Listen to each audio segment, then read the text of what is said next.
আসসালামু আলাইকুম রহমতুল্লাহি ওবারাকাতু।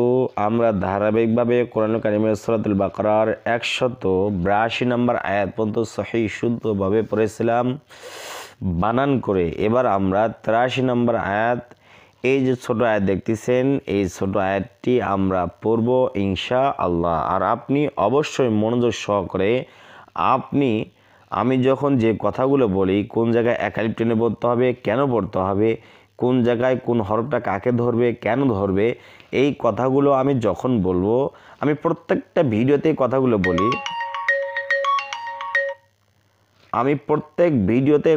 বলি, এই জন্য আপনাকে বলবো আপনি অবশ্যই এই কথাগুলো মনে রাখবেন। দেখুন, তাহলে আমরা কথা বলা শুরু করা যাক। আউযু বিল্লাহি মিনাশ শাইতানির রাজিম। বিসমিল্লাহির রহমানির রহিম। ইয়া আইয়ুহাল্লাযীনা, ইয়া খারা জবর ইয়া। দেখুন, যদি কোনো হরফের চিকন চিহ্ন বামে লম্বা হামজা থাকে, তাহলে সেখানে আমরা 3 আলিফ টেনে পড়বো। তাহলে ইয়াটাকে আমরা 3 আলিফ টেনে পড়বো, কারণ ইয়ার পর চিকন চিহ্ন রয়েছে। তার বলবো ইয়া, হামজা ইয়া জবর আই, ইয়া পেশ ইউ, ইয়া আই ইউ। হাদা লামকে ধরবে, হালাম যাব হাল, লাম যাব লা, হাল্লা, ইয়া আইয়ু হাল্লা। এখন দেখেন, এই 3 দাঁতালো চিহ্নকে বলা হয় তাসদিদ। এই তাসদিদ যে হরফে থাকবে সে হরফ দুইবার উচ্চারণ করতে হবে। প্রথমবার ডান দিকে হরকতের সঙ্গে, দ্বিতীয়বার নিজ হরকতের সঙ্গে, এইভাবে ইয়া আইয়ু, ইয়া আইয়ু, হালাম জবর হাল্লাম জবর লা, হাল্লা, এটাও দুইবার উচ্চারণ হবে। তাহলে ইয়া আইয়ু হাল্লা।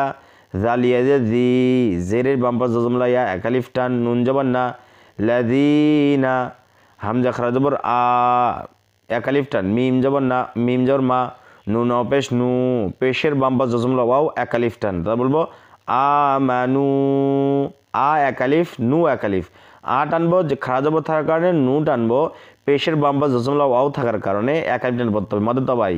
তাহলে বলবো ইয়া আইয়ুহাল্লাযীনা আমানু, ইয়া আইয়ুহাল্লাযীনা আমানু।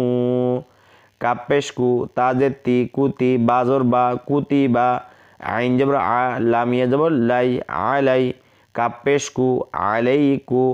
মিম যা সদ করতে, মিম সদ পেশ মুস, সদ জেসি, আলাইকুমুসসি। সদ দুইবার উচ্চারণ হবে, তাজদিদ রয়েছে। তাহলে আলাইকুমুসসি।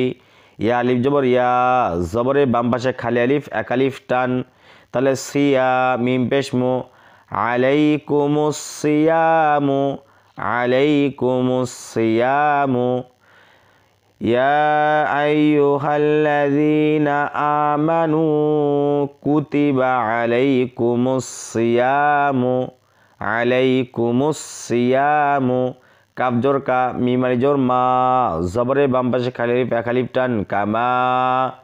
কাফ পেশ কু, তাজের তি, কুতি, বাজর বা, কুতিবা, কামা কুতিবা।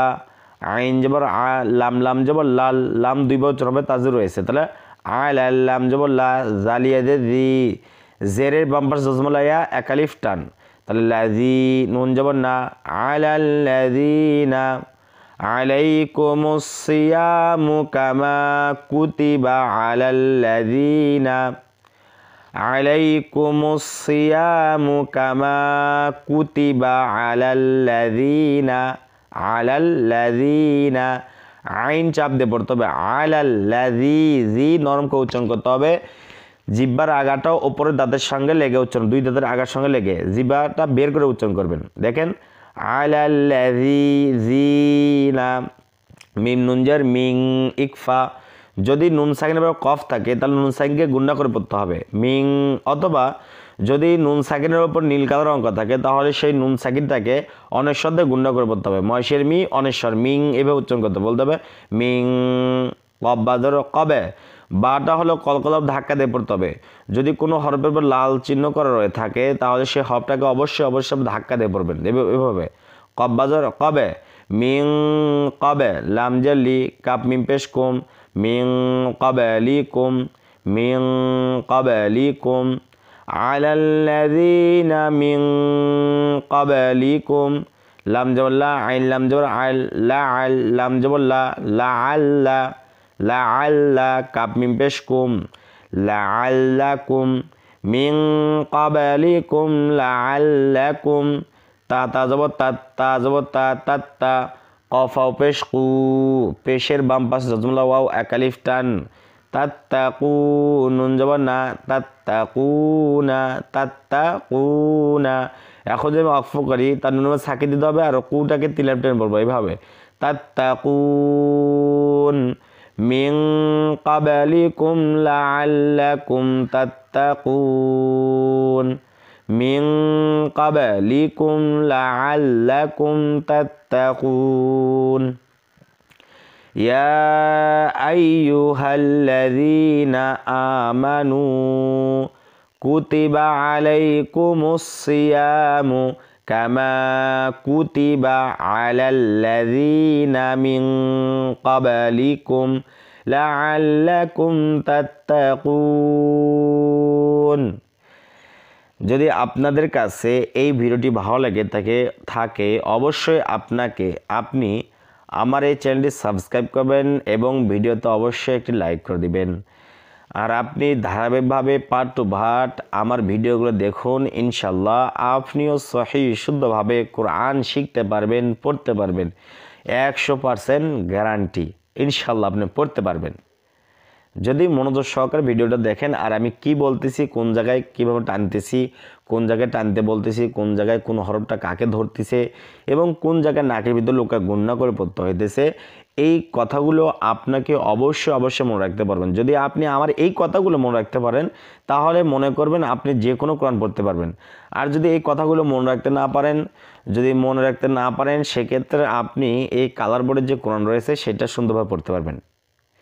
আর আপনি যদি কায়দার পাঠ শিখতে চান তাহলে আমার এই ভিডিওতে অর্থাৎ আমার চ্যানেলে কায়দার পাঠ 2টা পড়ানো হয়েছে। আপনার কাছে যেটা ভালো লাগে সেটা পড়ে নেবেন, তাহলে এরপরে এগুলো পড়বেন, তাহলে আপনার জন্য আরও সহজ হয়ে যাবে। আসসালামু আলাইকুম ওয়া রাহমাতুল্লাহি ওয়া বারাকাতুহু।